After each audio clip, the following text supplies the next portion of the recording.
பெற்றோர்களே, நம்மளுடைய முன்னாடி வீடியோல குழந்தைங்க ஏன் சீக்கிரமா வீடியோ கேமுக்கு அடிக்ட் ஆகுறாங்கன்னு பார்த்தோம்.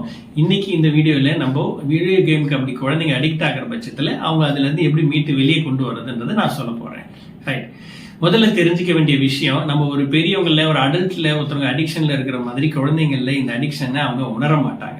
அதனால நீ அடிக்ட் ஆயிட்ட அப்படின்றது திரும்ப திரும்ப அவங்க கிட்ட சொல்றதுக்கு பதிலா அவங்களா அதுல இருந்து கொஞ்சம் கொஞ்சமா புரிஞ்சுக்கிட்டு வெளியே வருவாங்க அப்படின்ற ஒரு அடல்ட் இருக்கிற மாதிரி விட முடியாது. நம்மளோட குழந்தைங்களுடைய அவங்களுடைய படிப்புலையோ அவங்களுடைய தூக்கத்திலையோ அவங்களோட ஃபுட் இன்டேக்லயோ அவங்க மற்றவங்களோட பழகிறதுலையோ முன்னாடி இருந்த அளவை விட குறைஞ்சுக்கிட்டே வருது அப்படின்னு நீங்க ஃபீல் பண்ணீங்கன்னா இதுவுமே ஒரு இயர்லி வார்னிங் சைன் சொல்லக்கூடிய விஷயம். அதனால நம்ம குழந்தை அடிக்ட் ஆகலைன்ற அளவுக்கு போக விடாம இந்த ஸ்டேஜ்லயே நம்ம அலர்ட் ஆகிறது ரொம்ப முக்கியம். ரைட்.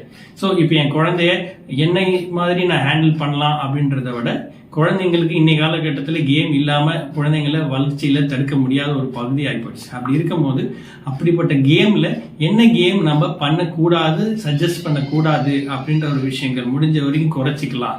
ஏன்னா இந்த இப்ப நான் சொல்ல போற சில கேம்ல அடிக்ஷன் ரிஸ்க் ரொம்ப அதிகம். உதாரணத்துக்கு மல்டிபிளேயர் கேம்ஸ் சொல்லக்கூடியது ஒரே நேரத்துல பல பேர் அட் ஏ டைம்ல லைவ்ல விளையாடுற விஷயமா இருக்கட்டும், இல்ல ரோல் பிளேயிங் கேம்ஸ் சொல்லக்கூடியது எனக்கு ஒரு ரோல் இருக்கு, என் ஃப்ரெண்டுக்கு ஒரு ரோல் இருக்கு, ஒவ்வொருத்தருக்கு ஒரு பவர் இருக்கு அப்படின்ற சில கேமா இருக்கட்டும், இல்ல கேம்ஸ்ல எண்டே இல்லாம மல்டிபிள் லெவல்ஸ் போய்கிட்டே இருக்கு அப்படின்ற ஒரு கேமா இருக்கட்டும், இல்ல குழந்தைங்க கேம் ஆன்லைன் டோர்னமெண்ட்ஸ் மாதிரி விளையாடுறாங்களோ இந்த மாதிரி சில விஷயங்கள் குழந்தைங்களை ரொம்ப வேகமா கேமுக்கு அடிக்ட் ஆகக்கூடிய விஷயங்கள். முடிஞ்ச வரைக்கும் உங்க குழந்தைங்க இந்த மாதிரி சில விஷயங்கள் இன்வால்வ் ஆகுறாங்களா இல்லையா அதை தவிர்க்கிறதோ குறைக்கிறதோ ரொம்ப அவசியம். இப்போ என்கிட்ட நிறைய பேரண்ட்ஸ் சார் நான் ட்ரை பண்ணிட்டேன் ஃபெயில் ஆயிடுச்சு அப்படின்னு சொல்லிக்கிட்டே இருப்பாங்க. பல நேரங்கள் என்னன்னா நம்ம ஒரு பேரண்டா அவசரப்பட்டு அட்வைஸ் பண்றது வழியே தான் பாக்குறோம்.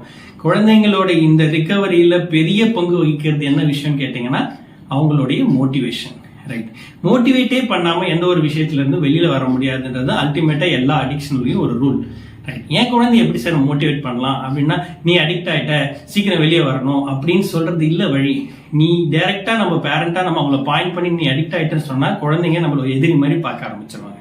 அதுக்கு பதிலாக எப்படி சார் பேசலாம் அப்படின்னு கேட்டீங்கன்னா, உதாரணத்துக்கு உங்க குழந்தை நல்ல மூட்ல இருக்கும்போது குழந்தைய கூப்பிட்டு உட்கார வச்சு கொஞ்ச நேரம் பேசிட்டு அதுக்கப்புறமேட்டா என் செல்லக்குட்டி இப்போ உதாரணத்துக்கு நீ சின்ன பிள்ளையா இருக்கப்போ நிறைய விஷயங்கள் ஆம்பிஷனா வச்சிருந்திருப்ப, ஒரு லாயராவோ ஒரு ஸ்போர்ட்ஸ் பிளேயராவோ இருந்திருக்கணும்னு ஆசைப்பட்டிருப்ப.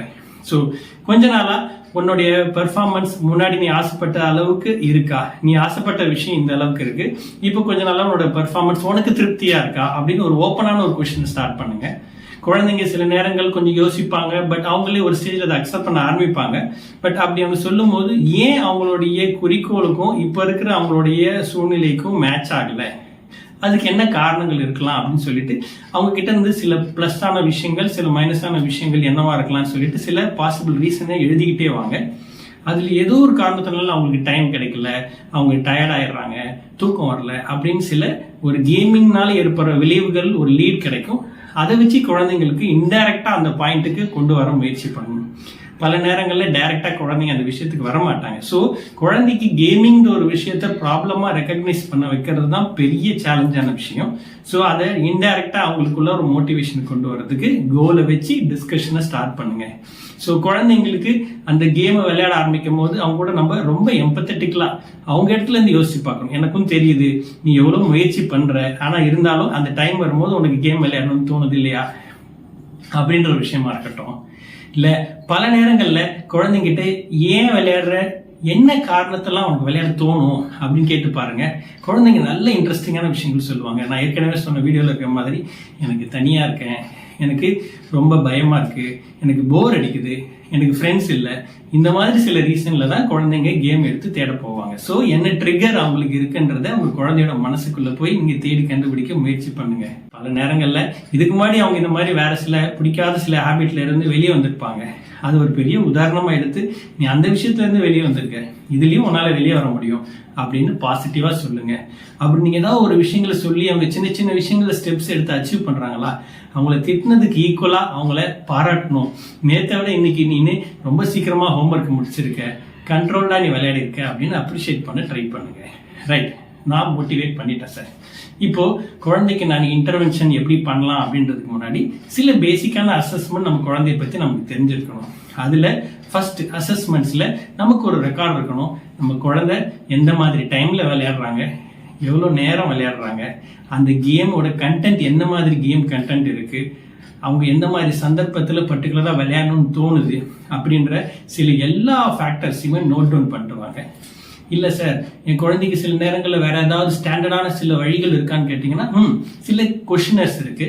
உதாரணத்துக்கு இன்டர்நெட் கேமிங் அடிக்ஷன் கொஷினர்ஸ்னு சிலது இருக்கு. இது நீங்களா சிலது ஸ்கோர் பண்ணி பார்க்கலாம். அந்த ஸ்கோரை வச்சு உங்க குழந்தை கூட நீங்க டிஸ்கஸ் பண்றதும் ஒரு வழி. கொஞ்சம் வளர்ந்த டீனேஜ் குழந்தைங்கிட்ட இதை முயற்சி பண்ணலாம். ரைட், இப்போ நான் இதெல்லாம் யோசிச்சு பார்த்துட்டேன், மோட்டிவேட் பண்ணிட்டேன். ரைட், இப்போ என்ன பண்ணோம்னா குழந்தைங்களுக்கு நம்ம ஒரு பேரண்ட் தான் ஒரு பெரிய ரோல் மாடல் இல்லையா? ஸோ நம்மளே மாத்திக்கிறது ரொம்ப முக்கியம். முக்கியமா நம்ம ஃபேமிலி டைமாக இருக்கட்டும், நம்ம சாப்பிட்ற டைமாக இருக்கட்டும், நம்ம தூங்குற டைமாக இருக்கட்டும், நம்ம ஃபிசிக்கல் ஆக்டிவிட்டி குழந்தைங்களோட வாக் போகிறது, குழந்தைங்களோட உட்காந்துக்கிட்டு படிக்கிறது, ஹோம்ஒர்க் பண்ணுறது, டைம் என்கேஜ் பண்ணுறது ரொம்ப முக்கியம். நம்ம அவங்களோட இருக்கிற இந்த டைமில் நம்ம ஃபோன் எடுக்காமல் இருக்கிறது ரொம்ப அவசியம். ரைட், ஸோ இப்போ இதெல்லாம் நம்மளை மனசளவில் மாற்றிக்கணும். குழந்தைங்க கூட உட்காந்து ஒரு விஷயத்த ரூல்ஸை ஃபிக்ஸ் பண்ணுறதுக்கு முன்னாடி அவங்களுக்கு சில பவுண்டரிஸ் செட் பண்ண நம்ம டிஸ்கஷனுக்கு கொண்டு வரணும். அது என்ன சார் பவுண்டரி அப்படின்னு கேட்டிங்கன்னா, உங்களுக்கும் குழந்தைங்களுக்கும் உள்ள ஒரு ஹெல்த்தியான ஒரு நெகோசியேஷன் வைக்கணும். என்ன அப்படின்னா, உனக்கும் எனக்கும் உள்ள ஒரு சின்ன கமிட்மெண்ட். உதாரணத்துக்கு இப்போ நம்ம கேமிங் அப்படின்ற விஷயத்த சில டைம்ல நம்ம அக்செப்ட் பண்ணக்கூடாது. உதாரணத்துக்கு நம்ம உன்னோட ஹோம்ஒர்க்கோ உன்னோட சாப்பாடோ இதெல்லாம் சாப்பிட்டு முடிச்சதுக்கு அப்புறம், உன்னோட டெய்லி ஒர்க்கெல்லாம் முடிச்சதுக்கு அப்புறம் தான் உன்னோட கேமிங் டைம் இருக்கணும். ரைட், கேமிங் டைமை நான் ஒரு நாளைக்கு எவ்வளோ நேரம் சார் கொடுக்கலாம் அப்படின்னு பார்த்தீங்கன்னா, ஜென்ரலாக ஓவராலாக ஸ்க்ரீன் டைம் 2 hours அப்படின்னு சொல்கிறாங்க. உங்கள் குழந்தையோட கேமிங் ஹவர்ஸ் எவ்வளோ நேரம் இருக்குன்னு பார்த்து முடிஞ்ச வரைக்கும் அதை தினசரி ஒரு 1/2 hour 10 minutes குறைக்க முயற்சி பண்ணுங்க. ரைட், கேமிங் எவ்வளோ நேரம் நாங்கள் விளையாடலாம், எந்த டைமில் விளையாடலாம் அப்படின்றது முக்கியம். ரைட், முக்கியமாக அவங்க படிக்கிற ரூம்லேயோ பெட்ரூம்லேயோ அவங்களுக்கு கேமிங்கான ஆப்ஷன்ஸ் இருக்கக்கூடாது. ரொம்ப ரொம்ப முக்கியமா இன்னைக்கு பசங்க கிட்ட மாற்ற வேண்டிய விஷயம், கேமிங்ன்றது அவங்களுடைய போன்ல விளையாடக்கூடாது. பர்டிகுலரா வீட்டில் அதுக்குன்னு ஒரு டெஸ்க்டாப் கம்ப்யூட்டரோ ஏதோ ஒரு சிஸ்டமோ இருக்கு அப்படின்னா அதுலதான் விளையாடணும். அதுவும் அவங்களுக்கு பிரைவேட்டான ரூம்ல உட்காந்து விளையாடக்கூடாது. எல்லாரும் இருக்கிற ஒரு ஹால் மாதிரி ஓப்பனா நம்ம எல்லாருக்கும் பார்வைக்கு தெரியுற இடத்துல உட்காந்து தான் அவங்க விளையாடணும். ரைட், நம்ம டைம் ஃபிக்ஸ் பண்ணியாச்சு, என்ன கேம் பர்மிட் பண்ணிட்டோம் அப்படின்றத நம்ம டிஸ்கஸ் பண்ணியாச்சு, நமக்கு அதுக்குள்ள ஒரு கமிட்மெண்ட்குள்ள வந்துட்டோம். ரைட், இது என்ன சார் எனக்கு மட்டும் கமிட்மெண்ட் ரூல்ஸ் போடுறீங்க அப்படின்னு குழந்தைங்க கண்டிப்பா கேட்பாங்க. ஸோ அவங்கள அந்த நெகோசியேஷன் கொண்டு வர்றதுக்கு நமக்கும் சில கமிட்மெண்ட் ரூல்ஸ்குள்ள ஃபிக்ஸ் பண்ணணும். உதாரணத்துக்கு அம்மா சீரியல் பார்க்கறதுக்கு இந்த டைம் மட்டும் தான் பர்மிஷன், அப்பா நியூஸ் பார்க்கறதுக்கு இந்த டைம். ஸோ அப்படி நமக்குள்ள ஒரு ரூல்ஸ் ஃபிக்ஸ் பண்ணணும். ரைட், ரூல்ஸ் எல்லாம் ஃபிக்ஸ் பண்ணியாச்சு சார். இப்போ பல நேரங்கள் ரூல்ஸை பிரேக் பண்றது குழந்தைங்கள ரொம்ப இயல்பா பார்க்க முடியும். அதுக்கு என்ன பண்ணலாம் அப்படின்னு கேட்டீங்கன்னா, இதுக்கு 2 for 1 ரூல்ஸ் அப்படின்னு சொல்லுவேன். எப்படி பண்ணலாம் அப்படின்னா, உதாரணத்துக்கு எனக்கு கொடுத்த இன்னைக்கு 1/2 hour டைம்ல நான் 1 minute எக்ஸசிவா நான் போயிட்டேன் அப்படின்னா, என்னுடைய அடுத்த நாள் கேம் டைம் எனக்கு கொடுக்கறதுல 2 minutes கட் பண்ணிடுவோம் அப்படின்றது. ஸோ இது கேமா இருக்கட்டும், ஒரு பேரண்ட்டுக்கு இருக்கிற சில ஸ்கிரீன் டைமா இருக்கட்டும், எல்லாருக்கும் ஸ்டாண்டர்டா ஒரு விஷயம். ஸோ கேம் இன்னைக்கு நான் கொடுக்குறேன் அப்படின்னா என்ன டைம் நான் கொடுக்குறேன், என்ன டைம் நான் வாங்குறேன் அப்படின்றத நம்ம எல்லாரும் ரெக்கார்ட் பண்ணிக்கிட்டே வரணும். ஸோ அவங்க கண்ட்ரோல்குள்ள கொடுக்கறத விட அவங்க அது ஹெல்த்தியா எப்படி அவங்களா செல்ஃபா கண்ட்ரோல் பண்றது அப்படின்ற விஷயத்த நம்ம மானிட்டர் பண்றது முக்கியம். ரைட், ஸோ நம்ம எல்லாத்தையும் பவுண்டரி செட் பண்ணியாச்சு சார், நான் வாங்கிட்டேன். பட் என்னன்னா, குழந்தைங்களுக்கு முக்கியமா பண்ண வேண்டிய விஷயம், ஒரு சந்தோஷத்தை எடுக்கிறத விட அவங்களுக்கு வேற ஒரு சந்தோஷத்தை கொடுக்க முயற்சி பண்ணணும். உதாரணத்துக்கு அவங்களுக்கு பிடிச்ச ஒரு ஃபுட்பாலா இருக்கட்டும், ஒரு அவங்க வீட்டுக்கு வந்தவங்க இன்னைக்கு கொஞ்ச நேரம் கிரிக்கெட் விளையாடுறதா இருக்கட்டும், இல்லை அவங்க குழந்தைங்களுக்கு ஃபைட்டிங் கேம் ரொம்ப பிடிக்கும் அப்படின்னு கேட்குறீங்களா, நீங்க அவங்களுக்கு தேக்குவாண்டா கராத்தே இந்த மாதிரி பண்ணலாம். இல்லை ஒரு 10 minutes நீங்களே குழந்தைங்களோட குழந்தை தன்மையா ஒரு சின்னதா ஃபைட்டிங் கேம் விளையாடலாம். இல்லை குழந்தைகளுக்கு story based role models stories fighting game பிடிக்குதா, ஸோ அந்த மாதிரி ரோல் பேஸ்ட் ஸ்டோரிஸா பிடிக்கும் அப்படின்னா தினசரி ஏதாவது காமிக்ஸ் புக்ஸ் வாங்கிட்டு வாங்க. நீங்களும் அவங்க கூட ஒரு 10 minutes உட்காந்துக்கிட்டு ஸ்டோரிஸ் டிஸ்கஸ் பண்ணுங்க. உங்க குழந்தை ரொம்ப கிரியேட்டிவா திங்க் பண்ற குழந்தையா இருந்தா ஸ்டோரிஸ் எழுதி அதை ஒரு சின்ன புக்கு மாதிரி நீங்க ரெடி பண்ணி அவங்களுக்கு கிஃப்டா கொடுங்க, அவங்க ரொம்ப விரும்புவாங்க. ஸோ அல்டிமேட்டா குழந்தைங்களுக்கு லாஸ்டா நம்ம கற்றுக் கொடுக்க வேண்டிய விஷயம் என்னன்னா, கேமே இல்லை அப்படின்றது கிடையாது, லைஃப்ல பேலன்ஸ் பண்றது எப்படின்றது.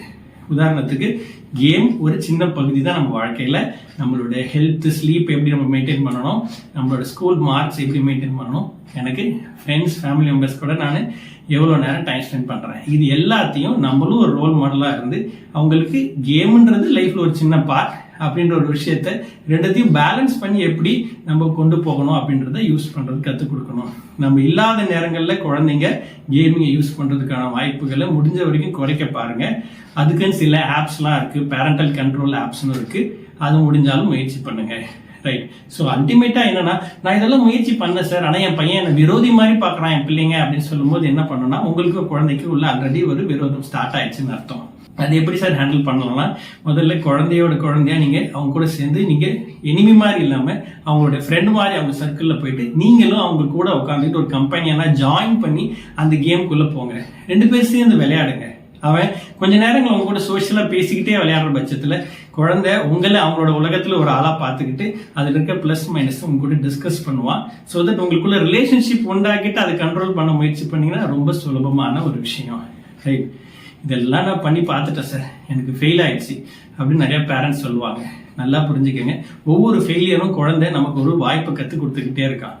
இதுக்கு முன்னாடி சில வழிகள் நமக்கு குழந்தைங்களுக்கு ஒர்க் அவுட் ஆயிருந்திருக்கும், அது என்னன்னு யோசிச்சு பாருங்க. உதாரணத்துக்கு அது ஏதோ ஒரு காரணத்துல அதுவும் பிரேக் ஆயிருக்கும். சின்ன உதாரணத்துக்கு, முன்னாடி நல்லா படிச்சுட்டு இருந்தா கண்ட்ரோல்டா யூஸ் பண்ணா சார், ஒரு ஸ்கூல் லீவ்ல நான் கொடுத்தேன், அது அப்படியே பிரேக் ஆயிடுச்சு. நான் கொஞ்சம் வெளியூருக்கு போயிட்டேன், பார்க்க முடியல, பிரேக் ஆயிடுச்சு.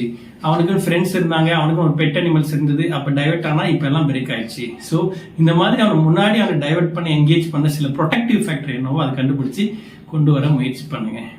அல்டிமேட்டா நம்ம குழந்தைங்களுக்கு ஃப்ரெண்டா இருந்து அவங்க அந்த விஷயங்கள்ல இருந்து ஸ்லோவா கொண்டு வர முயற்சி பண்ணணும். ரைட். இதெல்லாம் நான் பண்ணி பார்த்துட்டேன் சார், இருந்தாலும் நீ குழந்தைய கொண்டு வர முடியலன்னு நினைக்கிறீங்களா? ஒன்றும் வரி பண்ணிக்காதீங்க. எல்லா குழந்தைய கேம் அடிக்ஷன்ன்றது ஒரு மேலே தெரிகிற ஒரு ஐஸோட நுனி மாதிரி. அதுக்கு அடியில் இருக்கிற காரணம் என்னன்றதை நம்ம ஒரு ப்ரொஃபஷனலான ஒரு பீப்புள் கிட்ட போயிட்டு இந்த ரீசன்னால நம்ம குழந்தை அதுலேருந்து வெளியே வர முடியலன்னா, உதாரணத்துக்கு சைல்ட்ஹுட் ஹைப்பர் ஆக்டிவ் டிசார்டர், சின்ன வயசுல இருக்க ஒரு ஆங்ஸைட்டி ப்ராப்ளம், இது எல்லாமே அடிக்ஷனாக ப்ரெசென்ட் ஆகலாம். அதுக்கு நல்ல ஒரு மனநல ஆலோசகர்களையோ மருத்துவர்களையோ பார்த்து கவுன்சிலிங் கொடுத்தோன்னா கண்டிப்பாக குழந்தைகளை இனிஷியல் ஸ்டேஜஸ்லேயே கொண்டு வெளியே வர முடியும்.